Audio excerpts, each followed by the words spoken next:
is one of them. And the men came up to him and said, hey, you might well come clean. We know you're one of them. Watch what the text said. In verse 73, it says, after all, the way you speak gives you away. Even though Peter was trying to deny, even though Peter was trying to act like he didn't know him, there is something about somebody that's been with Jesus. There is something about somebody that's been with God. There's something about somebody who's been to church that sets them apart. I'm starting to feel like preaching.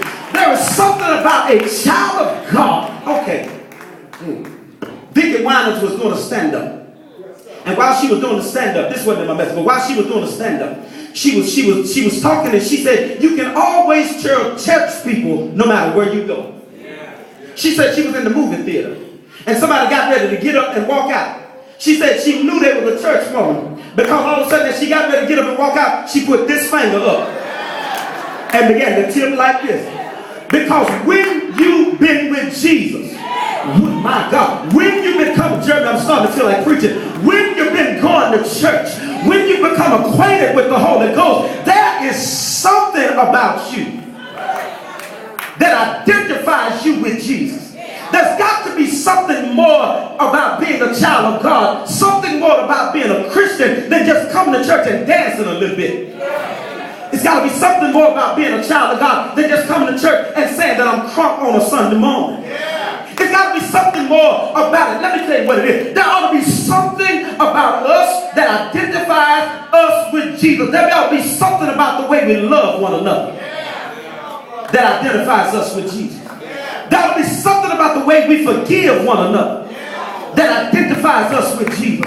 There ought to be something about the way we help somebody that identifies us with Jesus. And I need to ask a question right here and I'll get on with to get on. Is there anybody in here that's identified with Jesus? Y'all didn't raise your hands, so I'm going to ask you again. Maybe that's the problem, we're embarrassed about it. Maybe that's the problem, that it sets us back. Maybe the problem is that if we say we identify with Jesus, we can't go where we was going to go. We can't do what we was going to do. We can't say what we was going to say. But I'm going to get back over and ask you one more time. Is there anybody in here that's been identified? Well, if you are a child of God, whether you be young or whether you be old, if you are a child of God, I come to announce like Triple H on WWE Raw, it's time to play the game. It's time for us to get in the game. It's time for us to assume our position. Christian leader, hear me today. Wake up.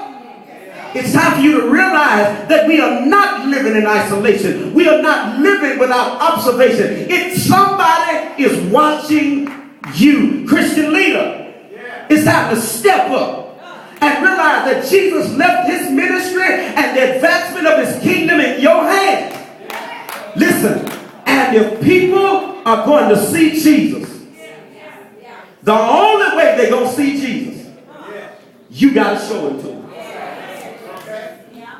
If folk are going to see Jesus, the only Jesus they will see is going to be the Jesus that we present.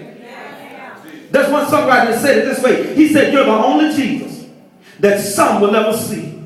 And you're the only words of life some will ever read. So let them see in you the one in whom is all they'll ever need, because you're their only Jesus the world will ever see. Now, that's what they said. But let me tell you what my mama told me.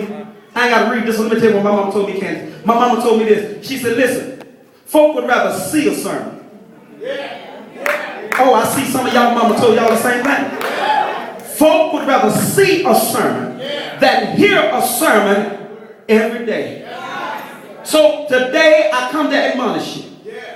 Take your, but I don't care how young you are. I see some of y'all sitting here right now and you're little bitty. You know, you ain't even got hair growing on your arm yet. You're little bitty. Your mama still telling you how to dress and when to go to bed and where you can go and what you got to eat. And you can't even go to the stove and cook for yourself. But if you are a child of God, take your position. What do I mean by that? Listen, we are looking for somebody who simply will say, you can follow me. Do me a favor, lean over to your neighbor one more time and just ask them, can I follow you? Well, here's how you know you can be followed. Listen, you can be followed, listen, if you are aware and accept the responsibility that someone is following you. Let me do it again. You can be followed if you are aware and accept the responsibility that somebody is following you. Watch this. I'm in the text. Paul says in the first verse, according to the New Jerusalem Bible, he says, take me as your pattern. I love it. I love it. And the truth of the matter is, that's scary. Pastor Greer, that's scary. If I'm your pattern and you're going to do like me to get to Jesus, it implies that your heaven or your hell depends on me.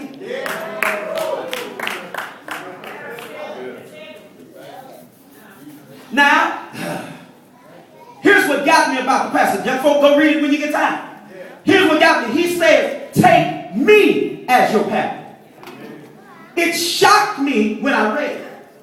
Because I would think that he would say, bruh, follow Jesus. That ain't what he said. Better, he said, follow me.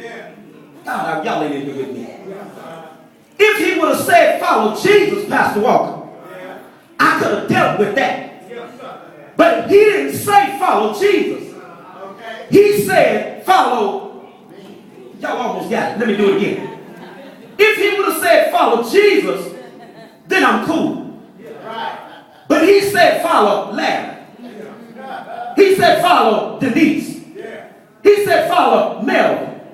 He said, follow Frederick. Oh, God. He said, follow Cedric. And that presents a problem to me. You know why that presents a problem to me? Because I know me. Is there anybody in here that'll be honest for a minute? That'll say, you know what? I'm almost scared of this because I know me. I ain't talking about y'all, I'm just talking about me. I know I can have a tendency to do some stuff that ain't quite God-like. I know I can have some tendency to do some stuff that ain't even Christian-like. I know I can have some tendency to do some stuff that just simply ain't right. And yet he said, follow. But you know the reason I love it? I'm going to move quick. The reason I love it is because it's no restrictions on it. I love it. He doesn't say you got to be 80 for them to follow you. He doesn't say you got to be a man for them to follow you. He doesn't say that you got to be a woman for them to follow you. But what he says is a young person, 6 years old, can choose to be a pattern of Jesus. A teenager, 15 years old, can choose to be a pattern of Jesus. A high school senior or a recent graduate can choose to be a pattern of Jesus. A business owner making decisions in dollars can choose to be a pattern of Jesus. A mother or father with life responsibilities can choose to be a pattern of Jesus. You midlife folk like me, you can choose to be a pattern of Jesus. But if you're in this room today, and I don't see a whole lot of them, but if you're in this room today, and life has seasoned you with years, you can choose to be a pattern of Jesus. No matter where you are in life, no matter what stage you're in, if you are claiming to be a Christian, listen to me. Paul said, somebody is watching you. Let me say it again. No matter where you are in life, no matter what stage you're in, somebody is watching you. And so what Paul says to us is, he says, since they're watching me, I have to take the responsibility to do what I'm supposed to do because they're watching. Y'all, can I give you some more Bible? Matthew chapter 5, verse 13 through 16, contemporary English version. It says this, you are like salt for everyone on earth. But if salt no longer tastes like salt,